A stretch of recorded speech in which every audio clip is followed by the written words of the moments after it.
Hello दोस्तों, कैसे हो आप सब। आज हम एक बहुत ही एक्सपीरियंस और प्रोमिनेंट लॉयर के साथ बैठे हैं जिनसे हम जानेंगे जुडिशरी के बारे में कि कैसे आप जुडिशरी को लेके चल सकते हैं as a career. Judicial services में अपना करियर बना सकते हैं या आप लिटिगेशन में जा सकते हैं। सो बेसिकली पहले हम उनसे बात करेंगे। कैसे हैं सर आप? अच्छे हैं। सो बेसिकली हम सर से पूछेंगे कि सबसे पहले हम जानते हैं कि उनकी राय क्या है जुडिशरी के प्रति, कि वो क्या सोचते हैं। उनको इतने साल हो गए प्रैक्टिस करते हुए, वहाँ वो बहुत सारे कोर्ट्स विजिट किए हैं उन्होंने, तो उनकी क्या राय है जुडिशरी के प्रति कि वो कैसे सोसाइटी के अंदर हमारी जो जुडिशरी है एक इंडिपेंडेंट और वाइटल रोल प्ले करती है, कैसे वो लोगों को जस्टिस दिलाती है। सो सर, आपकी क्या राय है जुडिशरी के प्रति? मेरी राय में जुडिशरी एक बहुत ही बेहतरीन सर्विस है जो कि समाज को एक न्याय प्रदान करती है। अगर समाज कहीं से भी पीड़ित है तो जो जुडिशरी है वो उसकी जो पीड़ा है, उसको जो पीड़ा हुई है समाज से, उसको ख़त्म करने का काम करती है। अपनी तरफ से वो कोशिश करती है। तो ये एक बहुत ही अच्छा रोल प्ले करती है। लोगों को अगर कहीं से भी इनजस्टिस लगता है, अन्याय लगता है, तो वो यहाँ पे आके अपना न्याय ले सकते हैं और सेटिस्फाई हो सकते हैं। क्योंकि सबसे मेन चीज़ होती है कि इंसान को ये लगता है कि मेरे साथ अनजस्टिस हुआ है, तो वो उसके लिए कहाँ जाए। कई बारी लोगों को आपस में ही जस्टिस मिल जाता है, अगर फिर भी नहीं मिलता तो वो जुडिशरी जो है उसका जो ये अन्याय जो हुआ है उसको ख़त्म करने का एक रोल प्ले करती है। अच्छा सर, अब जैसे बहुत सारे स्टूडेंट्स होते हैं, जैसे आप जो हमारी वीडियोस को देख रहे होंगे, ज़्यादातर वही बच्चे होंगे जो जुडिशियल प्रिपरेशन कर रहे होंगे, या फिर जो यंग लॉयर्स होंगे जो अभी अभी लॉयर्स बने होंगे, जिनको कुछ साल होंगे प्रैक्टिस करते हुए। तो जब वो इस कोर्स को परस्यू कर रहे होते हैं, चाहे अभी वो एलएलबी कर रहे हो, 5 ईयर एलएलबी में हो या 3 ईयर एलएलबी में हो, या अभी रिसेंटली उन्होंने अपनी एलएलबी कंप्लीट की हो या 2-3 साल हुए हो एलएलबी की प्रैक्टिस करते हुए, तो उनके माइंड में एक जो प्रोफेशन है जुडिशरी के लिए, कि वो बहुत सारे बच्चे ऐसा चाहते हैं कि वो जजेस बनना चाहते हैं। वो चाहते हैं कि वो या तो लोअर जुडिशरी के अंदर एंटर करे, या फिर अगर कई बारी उनकी काफ़ी साल हो जाते हैं प्रैक्टिस करते हुए, 7-8 साल हो जाते हैं, उसके बाद वो चाहते हैं कि वो हायर जुडिशरी के अंदर एंटर करें। सो आप क्या कहना चाहेंगे? आप जैसे वो प्रिपरेशन कर रहे हैं तो उनको किस तरीके से आप मोटिवेट करना चाहेंगे, क्या मैसेज देना चाहेंगे कि वो अपनी प्रिपरेशन के वक्त अपने माइंड में ध्यान में रखें उन बातों को? देखो, सबसे पहले बात तो ये याद रखिए कि जुडिशरी के अंदर एक बहुत लंबी एज है जहाँ पे आके आप जज बन सकते हैं। एक लोअर जुडिशरी होती है, लोअर जुडिशरी के अंदर एक अलग एज लिमिट है सबके लिए। तो आपने अगर जैसी एलएलबी की है, आपको विदाउट प्रैक्टिस आप एलएलबी करते ही इसके लिए अपीयर हो सकते हैं, और उसके अंदर आपको कुछ अटैम्प्ट मिलते हैं, वो आप अटैम्प्ट दो। तो अगर आपने ढंग से लेबर किया, सीरियस हो गए, तो आप उसको 100% क्रैक कर जाओगे। ज़्यादातर मैं देखता हूँ कि जो बच्चे होते हैं उसके अंदर भाई हर एक ये चाहता है कि मैं जुडिशरी के अंदर जाऊँ, लोअर जुडिशरी करूँ पहले जो भी है, तो वो उसकी प्रिपरेशंस को इतने सीरियसली नहीं करते। बस एक ये है कि भाई सब कर रहे हैं तो मैं भी उसके अंदर एंटर कर जाऊँ और प्रिपरेशन करने बैठ जाते हैं। तो मेरे हिसाब से नियर अबाउट 10% बच्चे ऐसे होंगे जो सीरियसली इसकी प्रिपरेशंस करते हैं। तो वहाँ पे कंपटीशन होता है, कभी किसी को चांस मिल जाता है, कभी किसी को। मैं ये कहूँ कि जो बच्चे सिलेक्ट नहीं हुए तो वो इसके अंदर बेटर परफॉर्म नहीं कर रहे थे। चांस है, लक भी थोड़ा बहुत रोल प्ले करता है।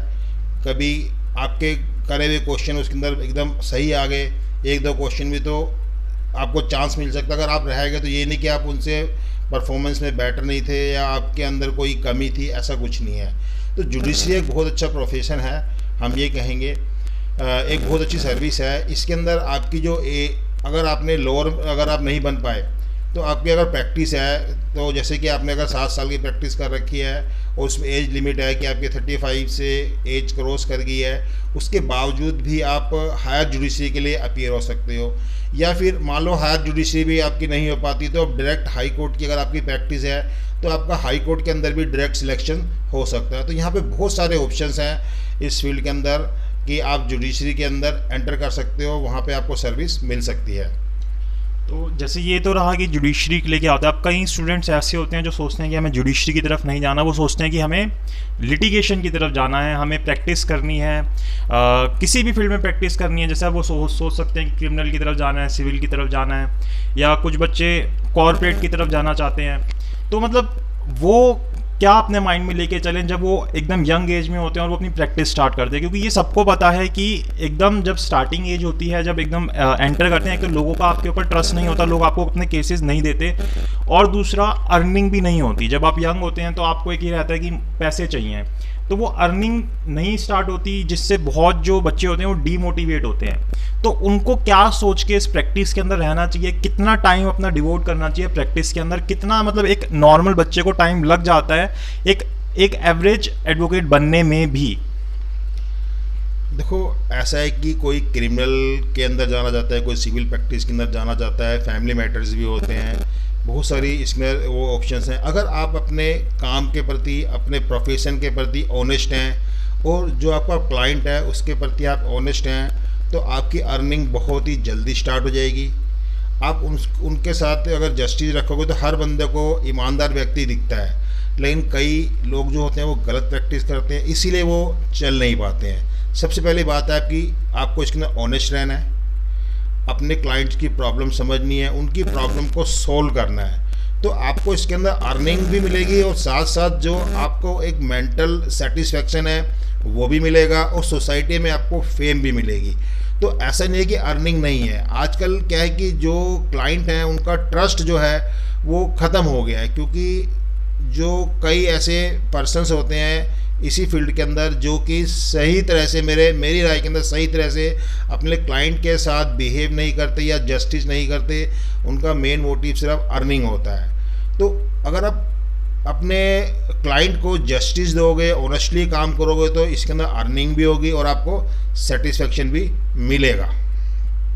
जैसे कई बार बहुत टाइम लग जाता है तो बच्चे सोचते हैं कि करना चाहिए, या कोई अपना प्रोफेशन ही चेंज करने के बारे में सोचते हैं। देखो, टाइम तो किसी भी फील्ड में लग सकता है, ज़रूरी नहीं है, मैंने वही बात बताई है कि टाइम किसी भी फील्ड में लग सकता है। आपको लगता है कि मैं आज करूं और कल शुरू हो जाए, आप किसी फील्ड में जाओ, आपको 2-3 साल लगेंगे ही लगेंगे, एकदम से आपकी अर्निंग नहीं होगी। आप कहो जी मैं आज लगूँ और आज ही मेरी अर्निंग हो जाए, तो ऐसा कुछ नहीं है। अगर आप और प्रोफेशन को भी देखोगे तो वहाँ पे देखो, यहाँ पे पहली बात है कि जो आपकी प्रैक्टिस है वो लॉ करने के बाद शुरू होती है। एटलीस्ट आप 3 इयर्स तो इसके अंदर आपको देने पड़ेंगे। आप कहो जी कि मैंने आज मैंने आज LLB करी और मैं आज से ही अर्निंग ले लूँ, ऐसा नहीं हो पाएगा। आप किसी भी प्रोफेशन में जाओ, आप CA देखो, CS देखो या और कोई प्रोफेशन देखो, तो वहाँ पर भी आप धीरे धीरे ग्रो करोगे। वहाँ पे पहले ही ट्रेनिंग होती है 3-3 साल की, 2-2 साल की, तो वो यहाँ पे ट्रेनिंग जो होती है आप प्रैक्टिस में जब एंटर करोगे इसको करने के बाद तब है। तो at least you have to wait for 3 years, तो आपकी अर्निंग यहाँ पे आएगी। बट मैंने जैसा बताया कि आपको ऑनेस्ट रहना पड़ेगा, आपको ईमानदारी से काम करना होगा, तभी ये हो पाएगा। सो मतलब कि बेसिकली हमें पेशेंस रखना है जब आप प्रैक्टिस के अंदर घुस रहे हैं, और चाहे आप जुडिशरी की प्रिपरेशन कर रहे हैं तब भी आपको पेशेंस रख के अपने एग्ज़ाम्स जो है उनको देने हैं और आपको अपनी प्रिपरेशन करते रहना है।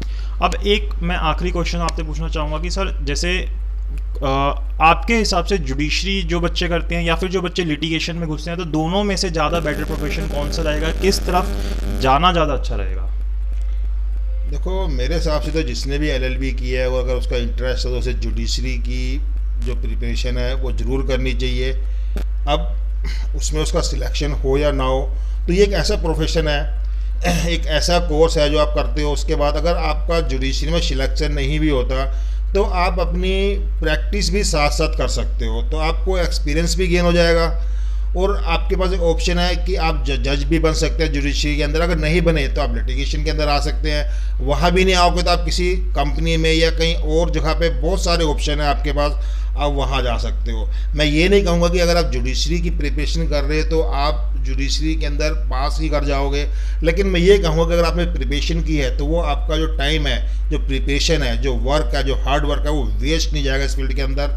आप उसमें लिटिगेशन में आपका वो काम आएगा, या आप सर्विस करते हो तो वहाँ पे भी आपका काम आएगा, लेकिन आपको प्रिपरेशन अपनी सीरियसली करनी है। ये नहीं सोचना है कि मैं इसके अंदर सक्सेस होऊंगा या नहीं होऊंगा। हाँ, आप हो सकता है कि जुडिशरी में पास ना हो, लेकिन आप इस फील्ड में जरूर सक्सेस हो जाओगे अगर आपने इसको सही तरह से करा है, क्योंकि इसके अंदर बहुत सारे ऑप्शन है। आपको कोई भी जुडिशरी की प्रिपरेशन वेस्ट नहीं जाएगी कहीं भी। सो बेसिकली हमें यही समझ आया कि हमें अपना टाइम डिवोट करना है, हमें पूरे जितना भी अपनी ईमानदारी से पूरा अपना टाइम डिवोट करते हुए कंसिस्टेंटली पेशेंस रखते हुए इस प्रोफेशन को टाइम देना है, चाहे आप जुडिशरी की तरफ जाना चाहते हैं, चाहे आप लिटिगेशन की तरफ जाना चाहते हैं। So thank you so much sir for giving your valuable time. So for this video, only this much.